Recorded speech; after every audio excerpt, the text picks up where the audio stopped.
देखिए green TV YouTube पर भी, बस सब्सक्राइब करें और बेल आइकन दबाएं। नमस्कार, स्वागत है आप सभी का किसान बुलेटिन में और मैं हूं आपके साथ पारुल यादव। चलिए नजर डालते हैं किसान बुलेटिन में आज की बड़ी हेडलाइंस पर। उड़ीसा के किसानों के सामने खड़ी हुई बड़ी समस्या, कालाबाजारी के कारण डीएपी की किल्लत से जूझ रहे किसान।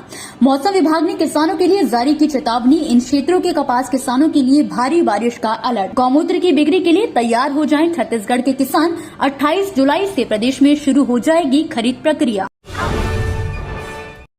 ग्रीन टीवी अपने प्यारे दर्शकों के लिए मना रहा है ग्रीन परिवार महीना, जिसमें ग्रीन टीवी से जुड़े दर्शकों को हर हफ्ते मौका दिया जा रहा है एक शानदार एंड्रॉइड मोबाइल फोन जीतने का।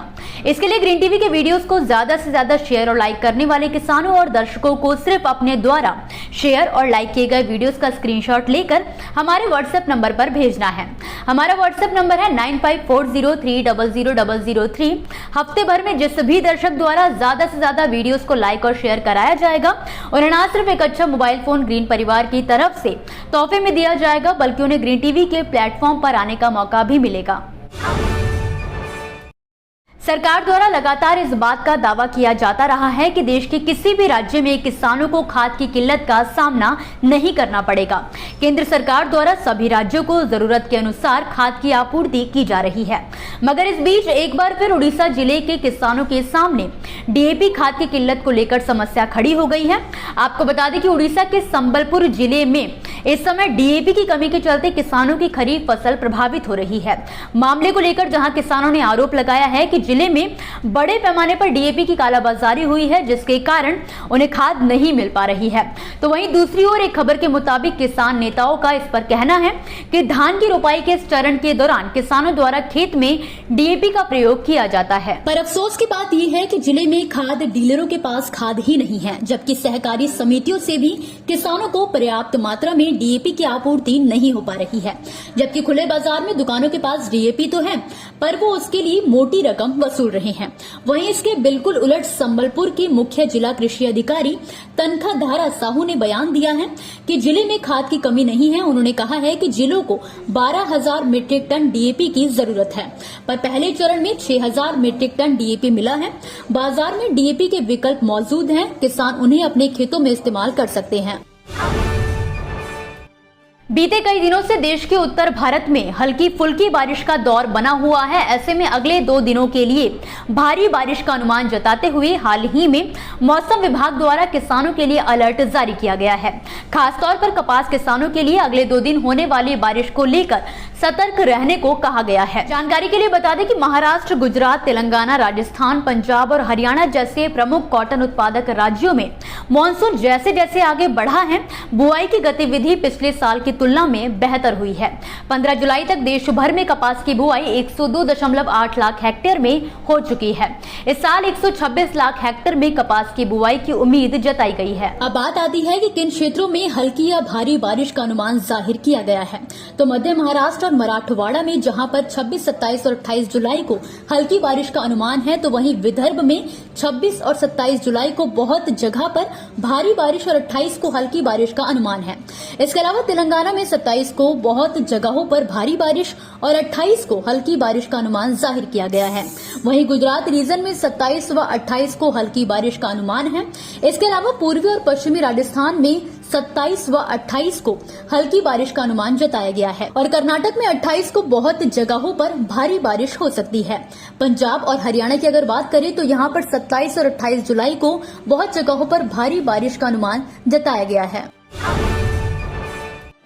गौमूत्र व गोबर की अहमियत को समझते हुए लगातार केंद्र व राज्य सरकारें इसके इस्तेमाल खेती में करने के लिए जोर दे रही हैं, ताकि किसानों का ध्यान न केवल प्राकृतिक व जैविक खेती की तरफ बढ़ सके, बल्कि खेती में उनकी लागत को भी कम किया जा सके। ऐसे में छत्तीसगढ़ सरकार द्वारा गौमूत्र की खरीद का ऐलान पहले ही किया जा चुका है, लेकिन अब सरकार ने इसकी खरीद प्रक्रिया शुरू करने के लिए तारीख का भी ऐलान कर दिया है। जी हाँ, आपको बता दें कि 28 जुलाई को छत्तीसगढ़ में मनाए जाने वाले हरेली त्योहार के दिन इसकी आधिकारिक घोषणा की जाएगी और इसी दिन से गौमूत्र की खरीदारी भी शुरू कर दी जाएगी। छत्तीसगढ़ में गौमूत्र का इस्तेमाल अब इको फ्रेंडली खाद के तौर पर करने की योजना बनाई जा रही है। इसके तहत किसानों से इसकी खरीद की जाएगी। दरअसल छत्तीसगढ़ के मुख्यमंत्री भूपेश बघेल ने बताया है कि गौमूत्र की खरीद छत्तीसगढ़ सरकार द्वारा चलाई जा रही गोधन न्याय योजना के तहत की जाएगी, जिसकी शुरुआत प्रदेश में 2 साल पहले की गई थी। ये छत्तीसगढ़ की एक प्रमुख योजना है। 2 महीने पहले ग्रामीण अर्थव्यवस्था को मजबूत करने के लिए और जैविक खेती को बढ़ावा देने के लिए गौमूत्र खरीद की परिकल्पना की गई थी।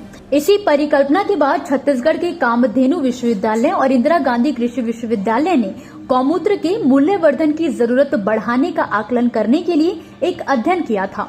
अध्ययन की रिपोर्ट के आधार पर छत्तीसगढ़ कैबिनेट ने पिछले सप्ताह ही गौमूत्र की खरीद के प्रस्ताव को मंजूरी दी थी। इसमें यह तय हुआ था कि किसानों से 4 रुपए प्रति लीटर की दर से गौमूत्र की खरीद की जाएगी।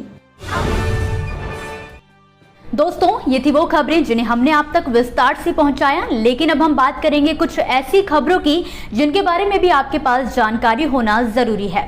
तो चलिए फटाफट से नजर डालते हैं खेती किसानी और कृषि क्षेत्र से जुड़ी आज की छोटी बड़ी अपडेट्स पर। केंद्रीय मत्स्य पालन, पशुपालन और डेयरी मंत्री पुरुषोत्तम रूपाला ने देश भर में खाद्य प्रबंधन की पहल को आगे बढ़ाने के लिए बीते सोमवार को राष्ट्रीय डेयरी विकास बोर्ड NDDB की पूर्ण स्वामित्व वाली सहायक कंपनी NDDB MRIDA लिमिटेड का शुभारंभ किया। इस अवसर पर रूपाला ने कहा कि NDDB मृदा लिमिटेड डेयरी विकास को घोल गोबर की बिक्री से अतिरिक्त आय के रास्ते खोलेगी। मानसून के चलते आलू ही खरीद नहीं बल्कि हरी सब्जियों के दामों में भी भारी उछाल देखने को मिला है। बाजार में शिमला मिर्च के दाम 100 के पार पहुंच गए हैं। भिंडी, गोभी, करेला आदि के भाव भी 50 के पार चले गए हैं। हरा धनिया तो मानो इस कदर भाव खा रहा है कि लोगों को 1 पाव धनिये के 50 रुपए देने पड़ रहे हैं, यानी कि 200 रुपए किलो। इस बीच बाजार में फलों की मांग को देखते हुए फलों की कीमतों में भी भारी उछाल देखने को मिला है। देश की राजधानी में 1 दर्जन केले की कीमत इस समय 100 रुपए तक पहुंच गई है, जो कि आम दिनों में 50 से 60 रुपए दर्जन के हिसाब से मिल जाता है।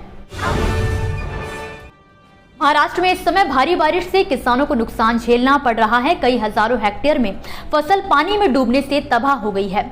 ऐसे में स्वाभिमानी शेतकरी संगठन ने फसल नुकसान का मुआवजा न मिलने के खिलाफ आंदोलन करने का ऐलान कर दिया है। संगठन के नेता रविकांत तुपकर का कहना है कि विदर्भ और मराठवाड़ा के किसान भारी बारिश से सबसे ज्यादा प्रभावित हुए हैं। अब भारी बारिश को खत्म हुए 8 दिन हो चुके हैं, मगर अभी तक सिर्फ निरीक्षण और समीक्षा की जा रही है। लेकिन असल में किसानों को अभी तक 1 रुपए की भी आर्थिक मदद नहीं मिली है।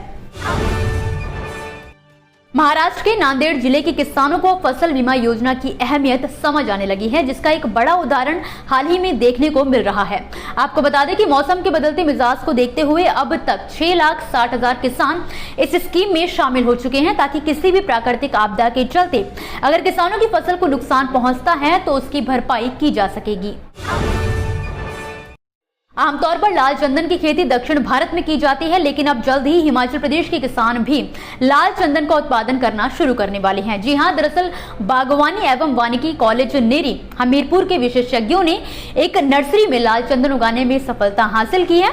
इसलिए वैज्ञानिकों ने इस दिशा में आगे बढ़ने का फैसला किया है, जिसके चलते अब हिमाचल के किसान भी सफेद के साथ लाल चंदन की खेती करना भी शुरू करने वाले हैं। इसी के साथ आज के किसान बुलेटिन की बड़ी खबरों में फिलहाल के लिए बस इतना ही। आप मुझे दीजिए इजाजत और देखते रहिए ग्रीन टीवी। नमस्कार। देखिए ग्रीन टीवी YouTube पर भी, बस सब्सक्राइब करें और बेल आइकन दबाएं।